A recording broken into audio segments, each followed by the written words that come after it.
Morning student. BEd first year में अधिगम और शिक्षण जो आपका थर्ड अनिवार्य प्रश्न पत्र है उसके अंतर्गत हम अधिगम का स्थानांतरण के बारे में अध्ययन कर रहे थे। कल की कक्षा में हमने अधिगम स्थानांतरण का अर्थ, परिभाषा और प्रकारों के बारे में अध्ययन किया था। आज का हमारा जो टॉपिक है वह है अधिगम के सिद्धांत। कि अधिगम के सिद्धांत कौन कौन से हैं। अधिगम के जो है 3 सिद्धांत बताएं। अधिगम के 3 सिद्धांत हैं। पहला है औपचारिक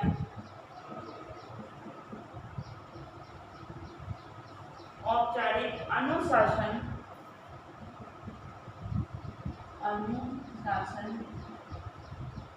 का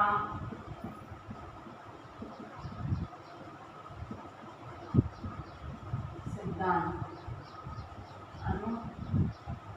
औपचारिक अनुशासन का सिद्धांत। औपचारिक और अनौपचारिक। अनौपचारिक क्या होता है, जिसके लिए अधिगम करने के लिए कक्षा कक्ष का निर्माण नहीं किया था। औपचारिक जो होता है जिसमें हम कक्षा कक्ष के अंतर्गत जो शिक्षण कराकर अधिगम कराने का प्रयास करते हैं, जो एक प्रयास के माध्यम से कराने की कोशिश किया जाता है। यह सिद्धांत मस्तिष्क की शक्ति से संबंधित होता है। ठीक है, इसमें जो व्यक्ति की कितनी बुद्धि लब्धि है उस पर डिपेंड करता है। कक्षा के अंदर सभी बच्चों को एक जैसा ही पढ़ाया जाता है। अब हर बच्चा अपनी बुद्धि क्षमता पे, बुद्धि लब्धि के आधार पर जो है अधिगम करने का प्रयास करता है। जितनी जिसकी बुद्धि होती है उसके आधार पर उसका वो जो है अर्थ समझने की कोशिश करता है।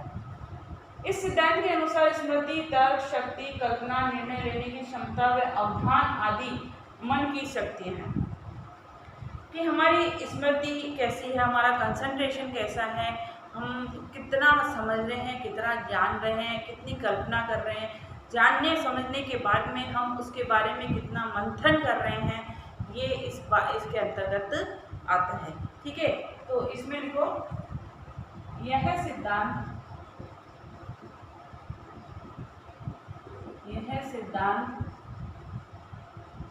मस्तिष्क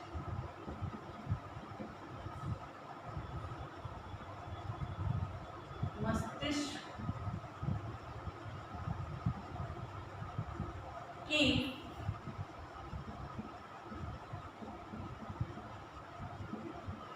शक्ति पर निर्भर करता है। इस सिद्धांत के अनुसार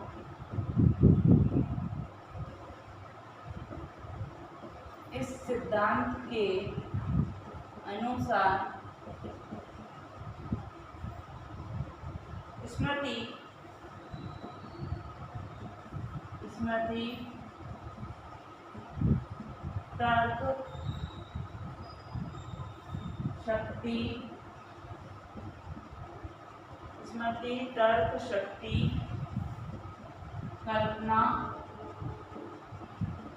अवधान,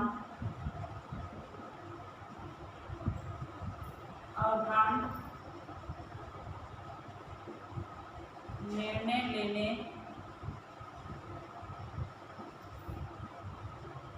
की क्षमता, व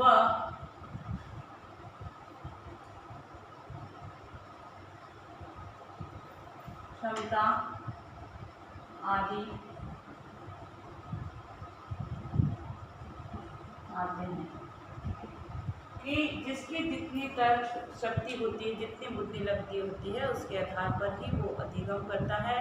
इसके लिए अधिगम के लिए सिखाने के लिए एक वातावरण का निर्माण करके सिखाने का प्रयास किया जाता है और हर व्यक्ति अपनी बुद्धि लब्धि के आधार पर जो है सीखने का प्रयास करता है। और एग्जाम्पल के रूप में इसमें हम कक्षा कक्ष का उदाहरण दे सकते हैं कि कक्षा कक्ष के अंतर्गत अध्यापक जो है सभी को शिक्षण कार्य करता है और विद्यार्थी अपनी बुद्धि के अनुसार अपने बुद्धिमत्ता, कौशल, निर्णय लेने की क्षमता इत्यादि के आधार पर ही सीखने का प्रयास करता है।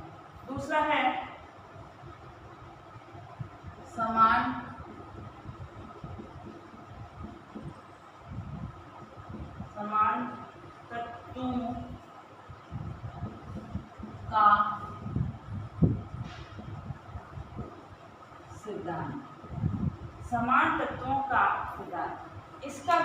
थॉर्नडाइक तथा वुडवर्ड के सहयोग से किए गए कार्यों से हुआ है। इस सिद्धांत के अनुसार एक परिस्थिति में किए गए अधिगम का दूसरी परिस्थिति में स्थानांतरण किस सीमा तक हो रहा है, जिसे सीखने वाला एक परिस्थिति के तत्वों को अन्य परिस्थिति के समान पाता है। जैसे भूगोल का अध्ययन इतिहास के अध्ययन में भी सहायक होता है।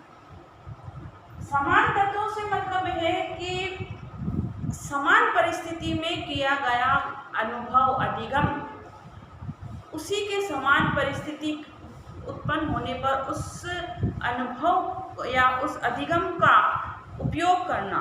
जैसे इतिहास शिक्षण करने के बाद में विद्यार्थी को भूगोल का ज्ञान भी स्वतः जल्दी ही हो जाता है, उसको सीखने में ज़्यादा कठिनाई का सामना नहीं करना पड़ता है। तो ये एक जो अधिगम का स्थानांतरण जो एक सिद्धांत है ना, कि एक परिस्थिति में सीखे हुए ज्ञान का दूसरी परिस्थिति में इम्प्लीमेंट करना, उसको प्रयोग में लाना, वो जो है समान तत्वों का सिद्धांत कहलाता है।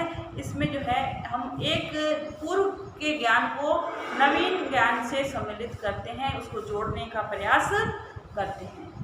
नेक्स्ट है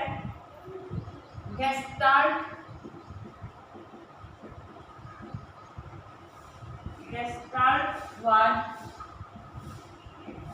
का सिद्धांत।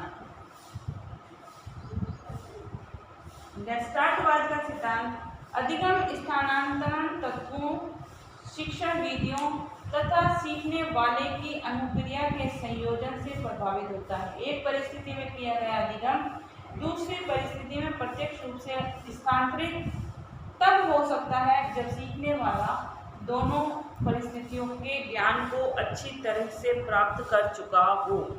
जब हम पहली परिस्थिति के अंदर हमने अधिगम अच्छे से नहीं किया है या उसको हमने अच्छी तरीके से सीखा नहीं है, तो हमारा ज्ञान क्या है, अधूरा है।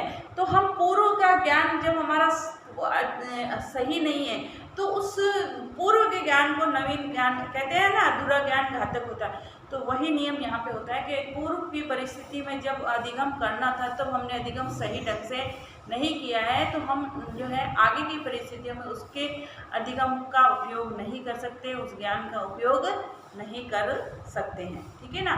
इस प्रकार से अधिगम के जो है अपने जो 3 प्रमुख सिद्धांत बताए हैं, औपचारिक सिद्धांत, समान तत्वों का और गेस्टाल्टवाद का सिद्धांत।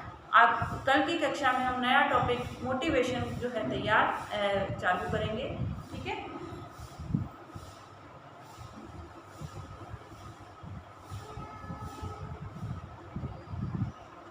इसमें लिखो गृह कार्य में अधिगम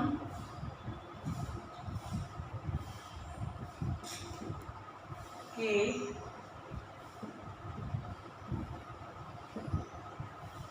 प्रमुख सिद्धांत बताइए। साथ ही घर में रहिए, सुरक्षित रहिए, जब भी घर से बाहर निकलें मास्क लगाकर